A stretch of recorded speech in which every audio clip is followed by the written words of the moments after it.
হুজুরের বেটা হয়ে বাঁচবে কি করে? মুর্শিদাবাদ আপনাদের জেলা ভগবান গোলা। এই কোথায় প্রোগ্রাম করলাম পরশুদিন?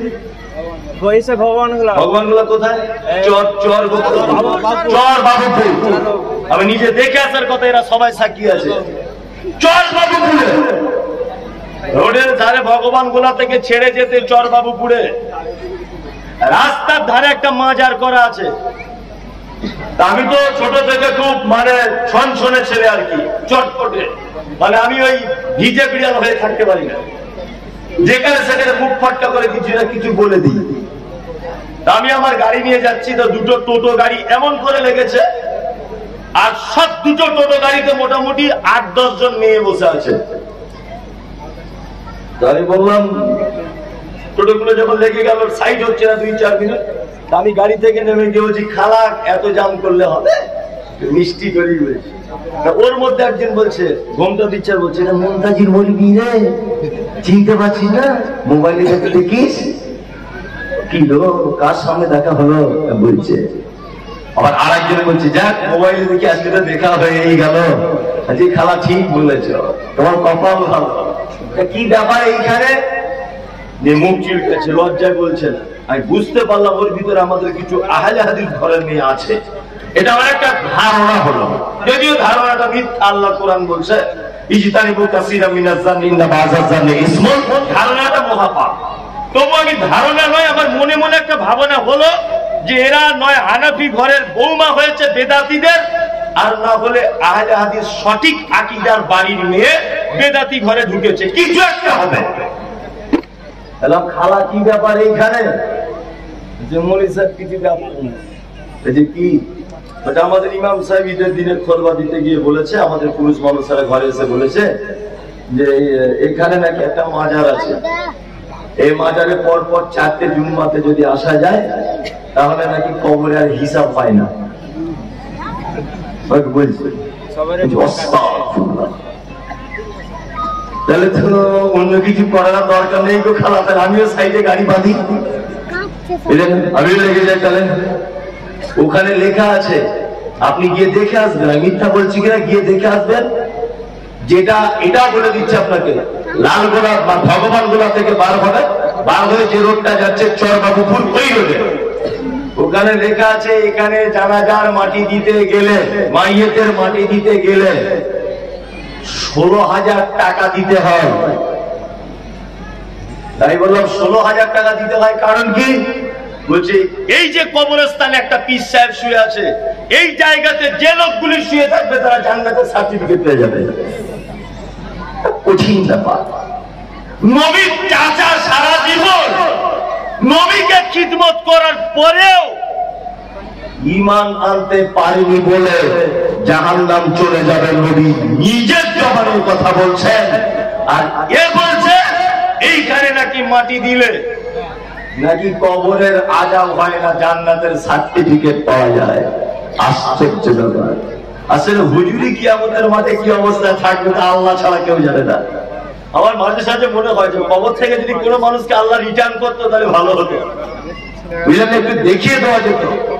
হ্যাঁ, আশ্চর্য ব্যাপার, কত ভ্রান্ত ধারণা। আর একটা দৃষ্টান্ত আপনার সামনে পেশ করছি। আচ্ছা বলুন তো, পবিত্র আল কোরআনের বাংলা অনুবাদ করেছিলেন সর্বপ্রথম কে? উনি বলছেন গিরিশচন্দ্র। কথাটা একেবারে যে ভুল তা নয়, তবে পরবর্তীতে জানা গেছে আব্দুল হামিদ আল মাদানী তাফসীর করেছেন আহসানুল বায়ান। এই তাফসীরে আহসানুল বায়ানে উনি একটা কথা লিখেছেন, কথাটা সত্য মিথ্যা আমি জানি না, ওনার তাফসীর থেকেই নকল করে বলছি। উনি বলেছেন সর্বপ্রথম পবিত্র আল কোরআনের বাংলা অনুবাদ করেছিলেন, তার নাম আমিনউদ্দিন বসনিয়া। বসনিয়াতে বাড়ি, নাম আমিনউদ্দিন। উনি বিস্তারিতটা অন্য বইয়ে পড়েছি। উনি পানির জাহাজে ওনার মায়ের সঙ্গে হজ করতে যাওয়ার সময় পানির জাহাজ সমুদ্রে ডুবি হয়ে মারা গিয়েছিলেন, তবে তিনি কমপ্লিট করতে পারেননি বাংলা। পরবর্তীতে গিরিশ বাবু তিনি করেছেন, তবে গিরিশচন্দ্র তো সর্বনাশ করে দিয়েছে। কোরআনের বাংলা অনুবাদ করেছে কিন্তু কোরআনটাকে সর্বনাশ করে দিয়েছে। যাই হোক, ওটা আমি বলছি আজকে। আচ্ছা যাই হোক, গিরিশচন্দ্র বাঙালি মুসলমানদের একটু হলেও উপকার করেছে কি করেনি? করেছে কি করেনি? করেছে। আমাদের মাঝে একজন মহিলার আবির্ভাব ঘটেছিল, আপনারা জানেন, তার নাম হচ্ছে মাদার তেরেসা। নাম শুনেছেন? Mother Teresa. এই মহিলাটি সম্পর্কে বলতে গিয়ে কলকাতার একজন লেখক, একটা রাধেশ্যাম ব্রহ্মচারী, উনি কয়েকটা উক্তি পেশ করেছেন যে তখনকার দিনে ইসলামে খাদিজার যে অবদান, তখনকার দিনে ইসলামে খাদিজার যে অবদান, বর্তমান বিশ্বের গত হয়ে যাওয়া মাদার তেরেসা বলে মেয়েটার এই সমপরিমাণ অবদান। উনি করেছেন অনাথ আশ্রম, উনি করেছেন বৃদ্ধাশ্রম, উনি করেছেন হসপিটাল, উনি করেছেন স্কুল, উনি করেছেন রাস্তা, উনি করেছেন অনাথ আশ্রম, উনি গরিবের পাশে সারা জীবন ছিলেন। কিন্তু আল্লাহ তাআলা পবিত্র কোরআনে সূরা নূর এক জায়গাতে বলেছেন যে আমি কিয়ামতের মাঠে প্রত্যেক আমলকারী আমলের কাছে মনোনিবেশ ঘটাবো, আমলের কাছে গিয়ে বলবো, এই খ্রিস্টানদের ওই পাহাড় সম পরিমাণ নেকি দেখতে পাচ্ছ? বলছে আল্লাহ হ্যাঁ দেখতে পাচ্ছি। বলছে এটা কিসের জানো? বলছে কিসের? কোরআনের বাংলা অনুবাদ করেছিলে খ্রিস্টানদের, ওই নেকিটা দেখো তোমাকে দিয়েছি। মাদার তেরেসা, তুমি ভগবান গলাতে অনাথ আশ্রম করেছিলে? হ্যাঁ করেছি। ওই দেখো পাহাড় সম পরিমাণ নেকি, ওইটা তোমার। তুমি বৃদ্ধাশ্রম করেছিলে? করেছি। ওই দেখো পাহাড় সম পরিমাণ নেকি, ওটা তোমার। তারপরে এসেছে মমতা খালার নাম। খালা ইফতার খাইয়েছিলেন রমজান মাসে? হ্যাঁ খাইয়েছিলাম। ওই দেখো পাহাড় সম পরিমাণ তোমার নেকি। সবার নেকি আল্লাহ তাআলা দেখাবেন। দেখানোর পরে বলবে ইমান ছিল গিরিশচন্দ্র? ইমান এনেছিলেন? না ইমান আনেনি। খালা ইমান এনেছিলেন?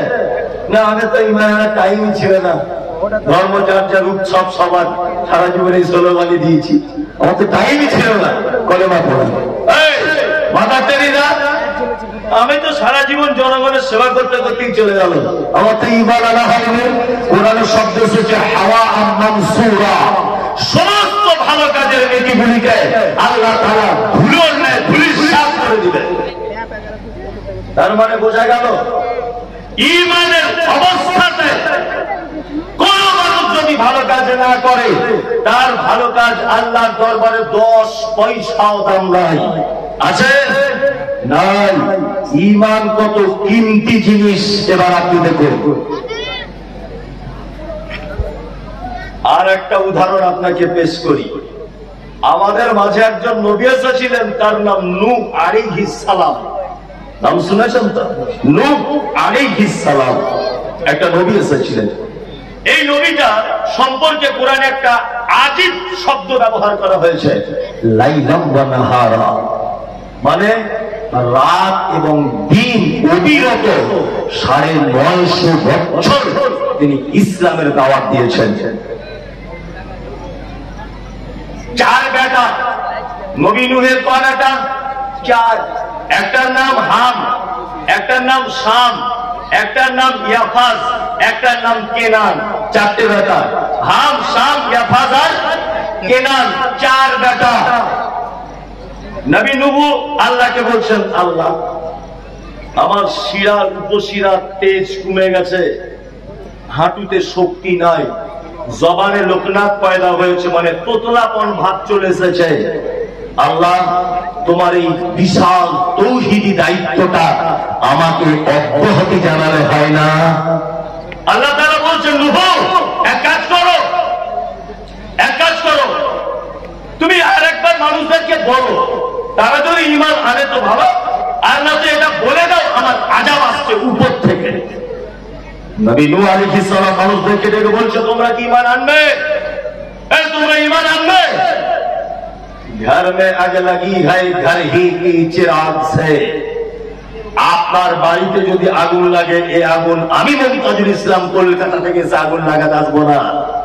নূরপুরে কারুর বাড়িতে আগুন লাগলে তাসিরউদ্দিন ভাই এসে আগুন লাগাবে না। घर में आग लगी है घर ही की चिराग से, আপনার বাড়িতে যদি আগুন লাগে এই আগুন নয় আপনার স্ত্রীর অসাবধানতায় লেগেছে, নয় আপনার বেটার অসাবধানতায় লেগেছে, নয় আপনার অসাবধানতায় আগুন লেগেছে, কেউ লাগিয়ে দিতে আসেনি। আর একটা প্রবাদ আছে, ঘরের শত্রু বিভীষণ।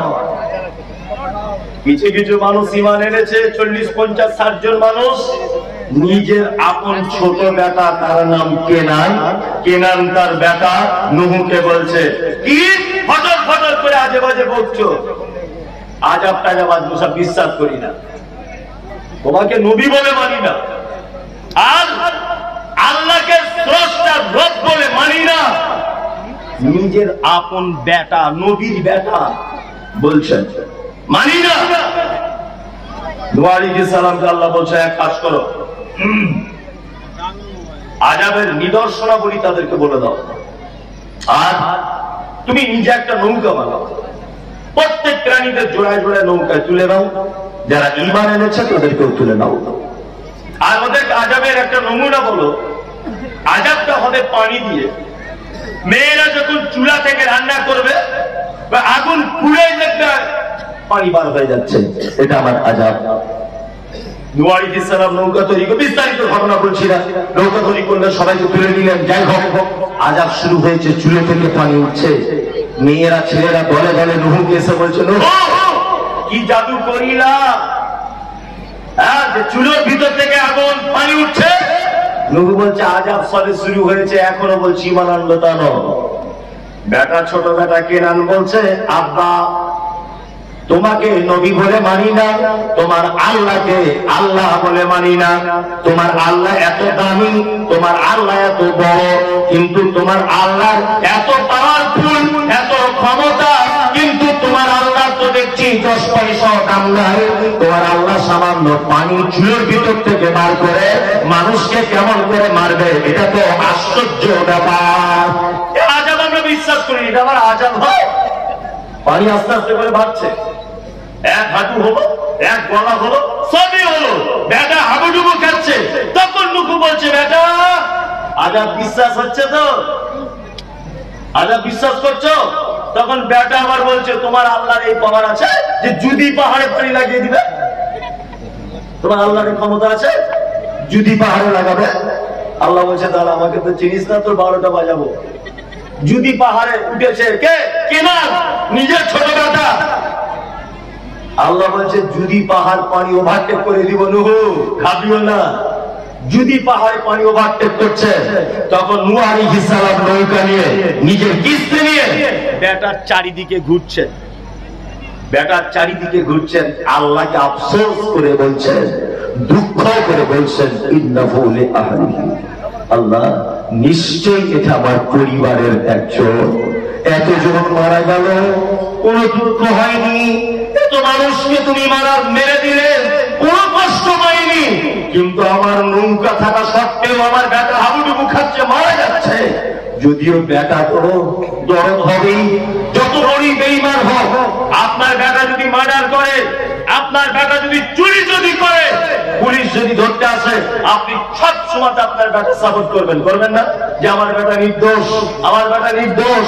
নূহ আলাইহিস সালাম বলছেন, আল্লাহ এটা আমার পরিবারের একজনের আযাব, এই কষ্ট আমি সহ্য করতে পারছি না। আল্লাহ নবীকে বলছেন,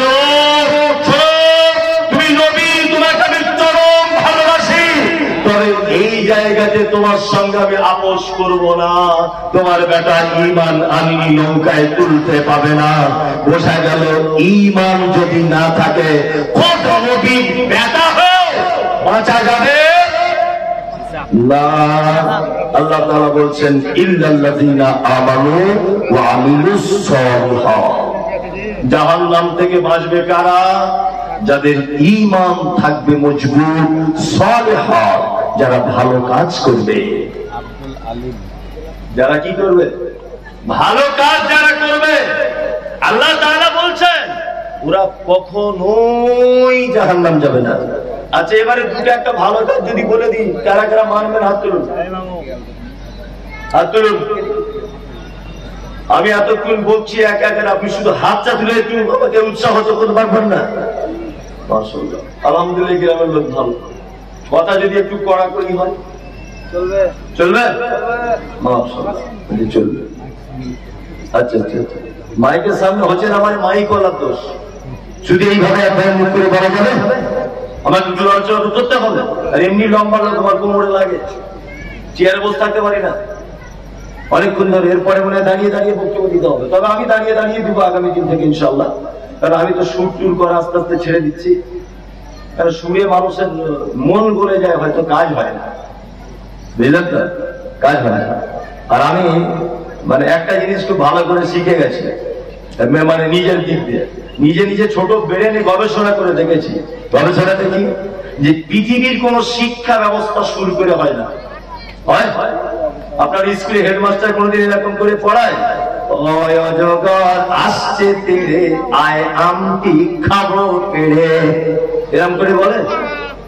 জীবনে বলে না।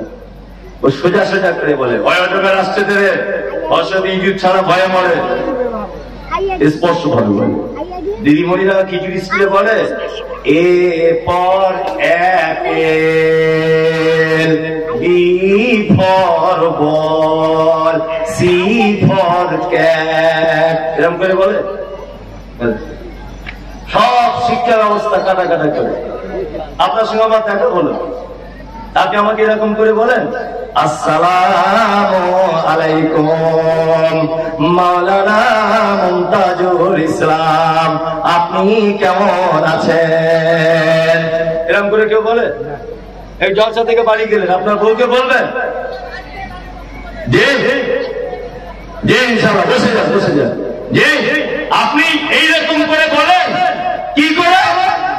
আপনি এখান থেকে বাড়ি চলে গেলেন, আপনার বউকে বলবেন খাদিজার মা তাড়াতাড়ি করে ভাত দাও, কে বলে? সব কথা একটা একটা করে বলতে ভালো লাগে, আর এ বলছে সুর না হলে ভালো লাগে না। আছে কি আছে না? আমি সুরের বিপক্ষে নয়, হারাম এটা বলছি না, মানে আমার আর সুর হয় না, আস্তে আস্তে ভুলে গেছি।